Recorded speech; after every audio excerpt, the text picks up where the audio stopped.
कांग्रेस मुक्त भारत करने में मोदी जी ने कुछ नहीं किया। ये तो कांग्रेस की अपनी अंतर कला है जो हमको दिखाई देते हुए भी नहीं दिखाई देती है। सूरत कोर्ट में उस बस का एक सीन देखिए जिसमें राहुल गांधी जी होते हैं, प्रियंका जी होती हैं, अशोक गहलोत जी होते हैं, सुखू जी होते हैं, भूपेंद्र जी होते हैं।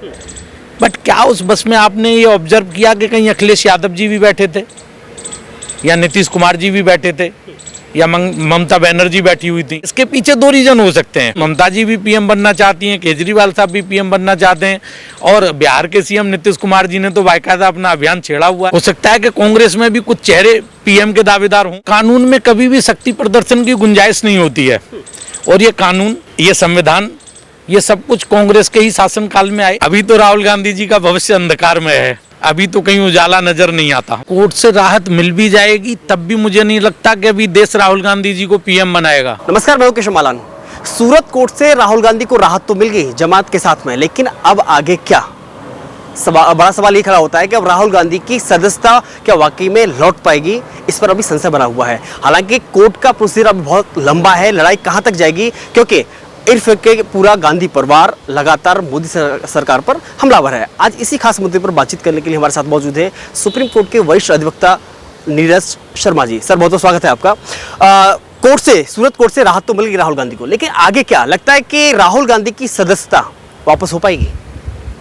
देखो, ये बड़ी लंबी लीगल प्रक्रिया है, क्योंकि जब एक कोर्ट से कन्विक्शन होता है तो दूसरे कोर्ट में अपील की जाती है। हायर कोर्ट में जब भी अपील होती है तो अपील में सारे फैक्ट्स फिर से एग्जामिन किए जाते हैं और उसके बाद ही ये तय होता है कि भाई इस केस में इनका एक्विटल बनता है या कन्विक्शन या कुछ सज़ा कम कर दी जाती है।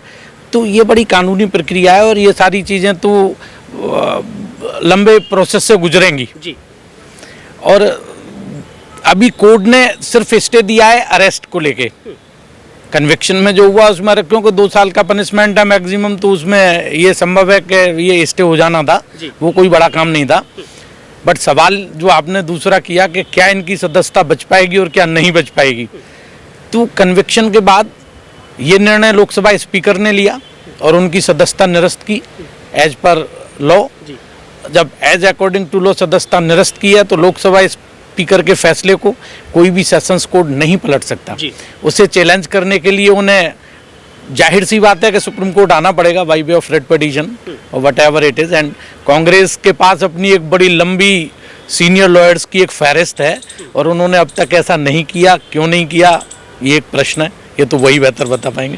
लेकिन हमने कल देखा जो सूरत कोर्ट में पूरा गांधी परिवार गया, उसके साथ में एक कह सकते हैं शक्ति प्रदर्शन जो दिखाया गया, जिसमें 3 मुख्यमंत्री शामिल थे, उनका बाकायदा एयरपोर्ट में स्वागत किया जाता है। तो आपको लगता है ये जो एकजुटता दिखाने की जो कोशिश है कि मोदी के खिलाफ, इसमें क्या है कि जो गोलबंदी की जा रही है? क्योंकि विपक्ष कहीं ना कहीं पूरा बिखरा हुआ दिखाई दे रहा है, लेकिन गांधी परिवार लगातार एक ही बात कह रहा है कि सत्य की आवाज को दबाया नहीं जा सकता। वो कौन सा सत्य है? देखो, कानून में कभी भी शक्ति प्रदर्शन की गुंजाइश नहीं होती है और ये कानून, ये संविधान, ये सब कुछ कांग्रेस के ही शासनकाल में आए, उन्हीं के समय एग्जिस्टेंस में आए। तो मैंने जहाँ तक संविधान का अध्ययन किया या इंडियन पीनल कोड या क्रिमिनल प्रोसीजर कोड या एविडेंस एक्ट का जो अध्ययन किया, उसमें मुझे ऐसा कहीं नहीं लगा कि किसी भी कानून में किसी शक्ति प्रदर्शन की कहीं आवश्यकता है। ये कानून है, कानून का इंटरप्रिटेशन है और जो भी न्यायपालिका से निर्णय आएगा वो हम सबको मान्य होता है। और दूसरी बात जो आपने सवाल किया कि क्या विपक्ष इसमें एकजुट है, तो आप सूरत कोर्ट में उस बस का एक सीन देखिए जिसमें राहुल गांधी जी होते हैं, प्रियंका जी होती हैं, अशोक गहलोत जी होते हैं, सुखू जी होते हैं, भूपेंद्र जी होते हैं। बट क्या उस बस में आपने ये ऑब्जर्व किया कि कहीं अखिलेश यादव जी भी बैठे थे या नीतीश कुमार जी भी बैठे थे या ममता बनर्जी बैठी हुई थी? तो मुझे इसमें कोई तथ्य नजर नहीं आता कि कहीं भी किसी भी तरह से कोई विपक्ष एकजुट है। राहुल गांधी के मुद्दे को लेकर के, राहुल गांधी के मुद्दे को लेके। अब इसके पीछे 2 रीजन हो सकते हैं। या तो सबकी अपनी अपनी महत्वाकांक्षाएं, पॉलिटिकल एम्बिशंस तो सबकी होती हैं। ममता जी भी पीएम बनना चाहती हैं, केजरीवाल साहब भी पीएम बनना चाहते हैं और बिहार के सीएम नीतीश कुमार जी ने तो बाकायदा अपना अभियान छेड़ा हुआ है। आपको आपके संज्ञान में ये बात होगी। तो वो भी ये सोच रहे होंगे कि यार ठीक है, इस कानूनी प्रक्रिया में राहुल जी फंस जाएं और पीएम की रेस से आउट हो जाएं तो हमारा भी नंबर आ जाए। और ये भी संभव है कि इतनी बड़ी, इतनी साउंड लीगल बैटरी होने के बावजूद अगर राहुल गांधी जी किसी लीगल प्रक्रिया में फंस गए तो हो सकता है कि कांग्रेस में भी कुछ चेहरे पीएम के दावेदार हों। इस बात से भी इनकार नहीं किया जा सकता। तो मुझे ऐसा नहीं लगता कि ये कहीं भी मोदी जी की सरकार या उनके 2024 के अभियान को कहीं चुनौती दे पा रहे हैं। मुझे ऐसा नहीं लगता है। मुझे ऐसा लगता है ये आपस में ही एक दूसरे को चुनौती दे रहे हैं। पिछले दिनों हमने देखा दिल्ली विधानसभा में जब अरविंद केजरीवाल ने एक टिप्पणी की, मोदी सरकार टिप्पणी की, ये क्या है, कैसा लोकतंत्र है कि जहां किसी को भी जेल भेज दिया जा रहा है, किसी के खिलाफ भी कार्रवाई कर दी जा रही है। तो सदन में बयान और बौखलाहट तो साफ दिखाई दी अरविंद केजरीवाल की, लेकिन जब साथ खड़े होने की बात आती है तो कहीं नजर नहीं आते हैं केजरीवाल। देखो, किसी को मोदी जी ने जबरदस्ती जेल नहीं भेजा। ये सारी कानूनी प्रक्रिया है, इन्वेस्टिगेटिंग एजेंसीज अपना काम करती हैं। तो उस पर बहुत ज़्यादा सवाल जवाब करने का मेरा, आपका या अरविंद केजरीवाल जी का कोई अधिकार नहीं बनता है। आपको अपनी बात कहनी है तो न्यायालय में जाके कानूनी तरीके से कहिए, भाई कोई गलती हुई है किसी भी इन्वेस्टिगेटिंग एजेंसी से, तो इसको एग्जामिन करने का काम न तो अरविंद केजरीवाल साहब का है, ना आदरणीय प्रधानमंत्री मोदी जी का है। क्योंकि एक न्यायपालिका है, स्वतंत्र न्यायपालिका है। अगर इन्वेस्टिगेटिंग एजेंसीज ने कोई गलती की है तो उसको प्रॉपर एग्जामिन करने का काम सिर्फ और सिर्फ न्यायपालिका का है। तो ये इस तरह के अनर्गल और मतलब वाइजर टाइप के अगर सवाल उठा दो कि मोदी ने ये कर दिया, योगी ने वो कर दिया, फलां ने ये कर, नहीं भाई, इन्वेस्टिगेटिंग एजेंसीज हैं, वो अपना काम कर रही हैं, उन्हें काम करने दो। अगर आप इस तरह से करेंगे तो आप उनके काम में हिंडर कर रहे हैं, जो आपको नहीं करना चाहिए। एक और बात है कि जैसे जब ये राहुल गांधी की सजा रद्द हुई और सूरत कोर्ट से सजा हुई तो पूरे देश में एक माहौल गया कि मोदी कांग्रेस मुक्त भारत की जो बात कही थी, क्या लगता है कि ये सब मोदी की वजह से हो रहा है या फिर उन लोगों की वजह से हो रहा है जो ये कहा जाता है कि कांग्रेस के पास में एक इतनी बड़ी फौज है, खासतौर पर वकीलों की फौज है, चाहे हम कपिल सिब्बल का नाम रखें, चाहे मनोज सिंघवी जैसे वकीलों का नाम लें। हमने देखा कि इससे पहले चाहे पवन खेड़ा का जब केस हुआ कि कुछ ही घंटों के अंदर तत्काल सुप्रीम कोर्ट मामला पहुंच जाता है और उनको राहत मिल जाती है। चाहे हम बात करें एक जुबैर जो पत्रकार की जो मामला था, उसमें तत्काल वहां से बेल मिल जाती है। लेकिन राहुल गांधी के मामले में वह फौज खड़ी हुई या साथ में नजर क्यों नहीं आती है? इसके पीछे देखो दो रीजन हो सकते हैं। जैसे अभी मैंने कहा कि हो सकता है कि कांग्रेस के अंदर ही इस बात का मुखर विरोध चल रहा हो कि यार पीएम का कैंडिडेट कोई और हो, पहला।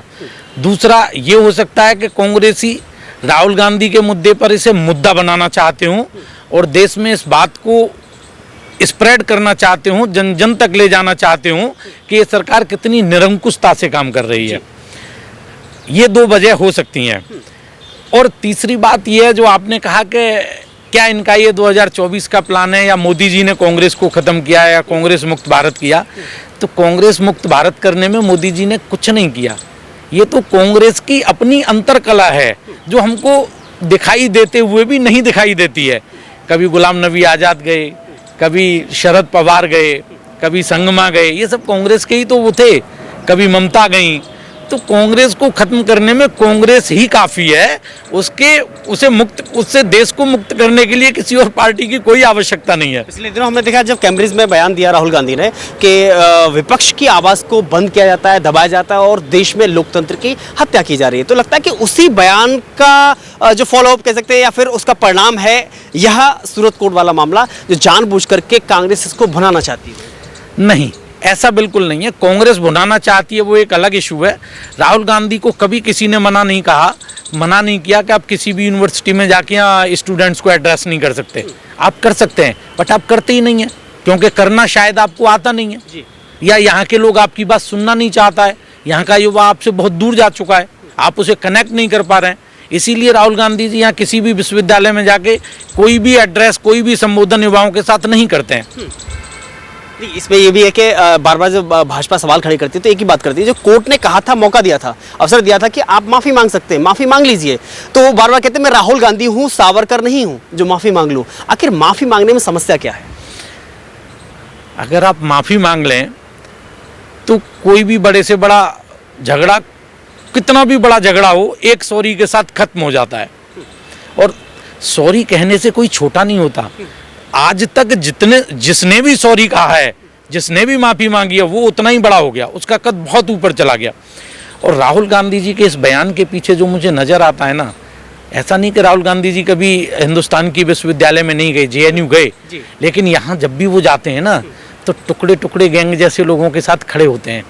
और ये जो उनका अपनापन टुकड़े टुकड़े गैंग या ऐसे किसी एंटी सोशल एक्टिविटीज़ में पार्ट प्ले करने वाले लोगों के साथ होता है, शायद इनका यही हरकत, यही एक्ट उन्हें इस देश के युवाओं के साथ खड़ा नहीं होने देता, उनके साथ इन्हें कनेक्ट नहीं होने देता। जी, अगर बात करें राहुल गांधी के उस पीएम बनने के सपने की, जिसमें चाहे 4000 किलोमीटर की भारत जोड़ो यात्रा पैदल की हो, चाहे लंबे समय से वो संघर्ष कर रहे हैं, इससे पहले भी के चुनावों में उन्होंने संघर्ष किया, ये बात अलग है कि सफलता उनको नहीं मिली। लगता है कि इस सुप्रीम कोर्ट के इस सूरत कोर्ट के जो आदेश के बाद में जो आदेश आया, जो निर्णय आया 2 साल की सजा का, उसके बाद में सदस्यता रद्द करने की जो बात आई, अगर कोर्ट से राहत नहीं मिलती है तो राहुल गांधी के पीएम बनने का सपना चकनाचूर होगा? नहीं, कोर्ट से राहत मिल भी जाएगी तब भी मुझे नहीं लगता कि अभी देश राहुल गांधी जी को पीएम बनाएगा। पहला आंसर। दूसरा, कोर्ट से राहत नहीं मिलेगी तब तो लीगली नहीं बन सकते, लेकिन अगर डेमोक्रेटिक वे में भी देखें तो तब भी मुझे नहीं लगता कि राहुल गांधी जी को कोई पीएम बनाने वाला है।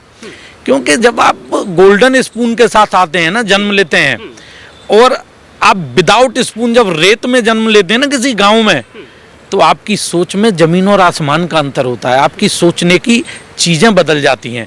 और शायद यही एक वजह है जो राहुल गांधी को इस देश के नागरिकों के साथ, इस देश के युवाओं के साथ कनेक्ट नहीं होने दे रही। मैं आखिरी सवाल करूंगा, लगता है कि राहुल गांधी का भविष्य क्या है, और अगर राजनीति का भविष्य अच्छा नहीं तो भविष्य राहुल गांधी का किस में बेहतर है? अभी तो राहुल गांधी जी का भविष्य अंधकार में है, अभी तो कहीं उजाला नज़र नहीं आता, न तो कानूनी प्रक्रिया के तहत और न डेमोक्रेटिक सिस्टम के तहत। जी, तो बेहतर किस में भविष्य है राहुल गांधी?